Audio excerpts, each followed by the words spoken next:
एक गांव में एक रामू नाम का किसान रहता था। वह बहुत ही ईमानदार और मेहनती था। वह सबकी मदद करता था। वह किसी के भी लिए काम करने को तैयार हो जाता था। वह किसी को ना नहीं बोलता था। वह उससे जितनी हो सके उतनी मदद करता था। इसीलिए उसके ऐसे स्वभाव से आस पड़ोस के गांव वाले भी जानते। उस रामू के घर में उसकी पत्नी लीला और उसके बापूजी रहते थे। उनका जीवन बहुत ही अच्छी तरह से चलता था। एक दिन उसके पड़ोस के गांव का सोहन नाम का किसान आता है और उससे कहता रामू है। भैया, इस बार तो बारिश भी नहीं हुई और समय पर पानी न लगने के कारण मेरी सारी फसल सूख गई। तो आप थोड़ा मदद कर देते तो अगली फसल तक मेरे घर का गुजारा चल जाता। ठीक है भाई। बताओ मैं तुम्हारी क्या सहायता कर सकता हूँ। मुझसे जो बन पड़ेगा वो मैं जरूर कर दूंगा। भैया, थोड़े 2-3 गेहूं के गुण की सहायता हो जाती तो बड़ा सहारा हो जाता। अरे भैया, अब की बार तो मेरे खेतों में ही कुल 3 कुंटल गेहूं हुआ है। अगर मैं ही कुल कुंटल गेहूं दे दूंगा तो मेरे घर में ही खाने के लाले पड़ जाएंगे। तुम ऐसा करो कि कुंतल गेहूं और 50 कुंटल धान की व्यवस्था में कर देता हूँ।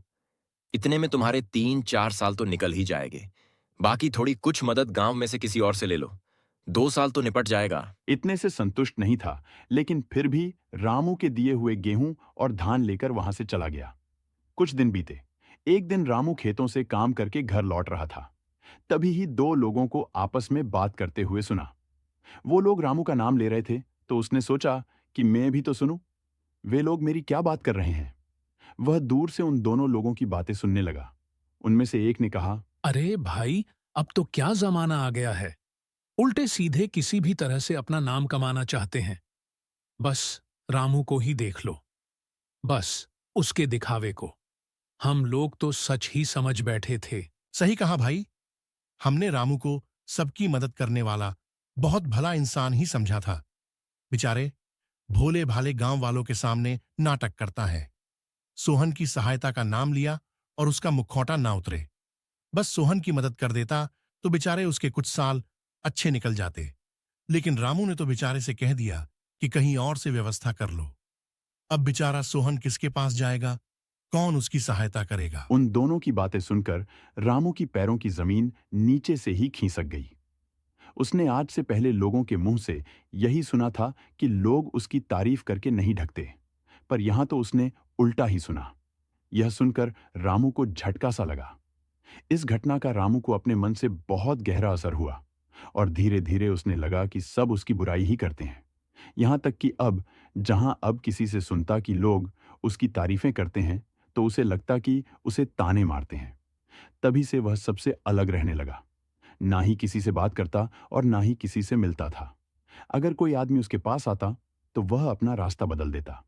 इसीलिए अकेला और गुमसुम सा रहने लगा। यह देखकर रामू के घर वाले को भी चिंता होने लगी कि आखिर रामू को हवा क्या है। लेकिन किसी को कुछ समझ में नहीं आ रहा था कि सबसे हंसी ठिठुरे करने वाला और सबके साथ झूल मूल के रहने वाला रामू अचानक से बेचैन, गुमसुम और अकेला क्यों रहने लगा है। रामू को ऐसे परेशान देखकर उसकी पत्नी लीला ने पूछा। क्या बात है? आप बहुत परेशान लग रहे हैं। अगर कोई चिंता वाली बात है तो हमें बताइए ना। हम सब उस परेशानी का हल निकालेंगे। आप मन में ही बात रखकर परेशान क्यों हो रहे हैं? मुझे किसी चीज की कोई चिंता नहीं है, लेकिन एक बात है जो मेरे मन में खटक रही है। मैंने सबकी मदद की है। मुझसे जितना बन पड़ा मैंने उससे भी ज्यादा सबकी मदद की है। फिर भी सबको ऐसा लगता है कि मैं अपना नाम रखने के लिए दिखावा करता हूँ। सोहन मुझसे मदद मांगने आया था। मैंने अपनी शर्माता से मैंने मदद की। तब क्या सारा अनाज देकर तुम सबको भूखा मार डालता। इसीलिए किसी के लिए कुछ के लिया। कितना कुछ भी कर लो, लेकिन लोग बुरा ही निकालते हैं।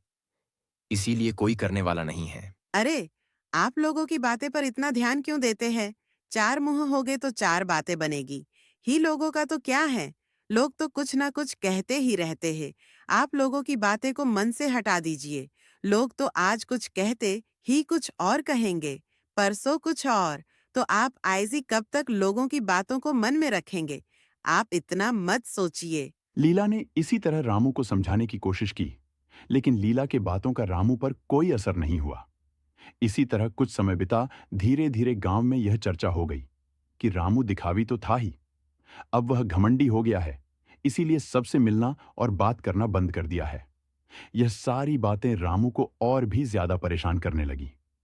रामू के बापूजी ने भी गांव में हो रही चर्चा सुना, लेकिन उन गांव वालों की बातें सुनकर अनसुनी कर दी। उन्होंने ना तो कोई जवाब दिया और ना ही किसी को रामू की तरफ से सफाई दी। एक दिन रामू की पत्नी लीला ने सारी परेशानी अपने ससुर को बताई। बहू की बात सुनकर अगली सुबह रामू के बापूजी ने रामू से कहा, अरे रामू, चल तो आज खेत की ओर चक्कर मारकर आते हैं। मैं तुमसे थोड़ी बात भी कर लूंगा और ताजी हवा भी मिल जाएगी। ठीक है बापूजी। सुबह सुबह बाप बेटे खेतों की ओर चल दिए। कुछ देर चलते चलते बापू ने रामू से अपनी परेशानी का कारण पूछा। रामू ने सारा हाल बता दिया, अपने बापू को बता दिया। यह सुनकर बापू जोरों जोरों से हंस दिए। उनको हंसते हुए देखकर रामू बोला, अरे बापू, ये बातें सुनकर मैं परेशान हो रहा हूं और आप हंस रहे हो। अरे बेटा, मैं तुम पर नहीं, तुम्हारी नादानी पर हंस रहा। दोनों ऐसे बातें कर रहे थे, तभी उन्हें उसी रास्ते पर एक हाथी को गुजरते हुए देखा। उस हाथी के पीछे पीछे कुछ कुत्ते भौंकते हुए जा रहे थे। हाथी और कुत्ते को देखकर बापू ने बोला, हाथी और उसके पीछे कुत्ते को देखकर, ध्यान से देखकर कुछ समझने की कोशिश कर। यह तुम्हारे लिए बहुत बड़ी सीख है। इन हाथी और कुत्तों से क्या समझूं? यह हाथी अपने रास्ते से जा रहा है और कुत्ते उसके पीछे पीछे भौंकते हुए जा रहे हैं। दुनिया में कुछ लोग भी इसकी तरह हैं। ध्यान से देखो, कुत्ते लगातार हाथी पर भौंक रहे हैं, लेकिन हाथी कुत्तों की ओर देख ही नहीं रहा है। वो तो बस अपने मस्त मगन से अपने रास्ते से जा रहा है। कुत्तों का कोई प्रभाव हाथी पर पड़ ही नहीं रहा है। उसके कुत्तों से भौंकने से कोई फर्क पड़ता ही नहीं है। हाथी कहता है कि तुम्हारा काम भौंकना है। ना ही मैं तुम लोगों से उलझूंगा और ना ही मैं तुम लोगों से समय व्यस्त करूंगा। तुम्हें भी इस हाथी की तरह बनना है। अपना सही रहता चुन लो और उसी पर आगे बढ़ते जाओ। लोगों पर ध्यान मत दो, सही काम चुन लो, उसे करते जाओ। उस काम के लिए लोग तुम्हारी बुराई करते हैं तो उनकी बातों से परेशान मत हो, ना ही उन्हें अपनी सफाई देने में अपना समय व्यस्त बर्बाद करो। ऐसे ही जब लोग तुम्हारी तारीफ करे तो बहुत खुश भी मत हो। जाओ, दोनों ही स्थिति में महत्व मत दो। सामान्य रहो, वरना लोग तुम्हारे मन पर भरी पड़ेंगे। बिना किसी अच्छाई और बुराई की आशा से अपना काम करते रहो। यह बात सुनकर रामू को समझ में आया कि बापू उसे नादान कहकर उसी पर हंसे क्यों थे, क्योंकि वह व्यर्थ ही लोगों की बातों को सुनकर परेशान हो रहा था। उसे बापू की यह सीख उसे समझ में आ गई थी कि लोग तो कुछ ना कुछ कहेंगे ही, लेकिन उसी लोगों की बात ध्यान दिए बिना सही रास्ते पर चलते जाना है। लोगों की बातें सुने बिना परेशानी के बिना करते रहना है।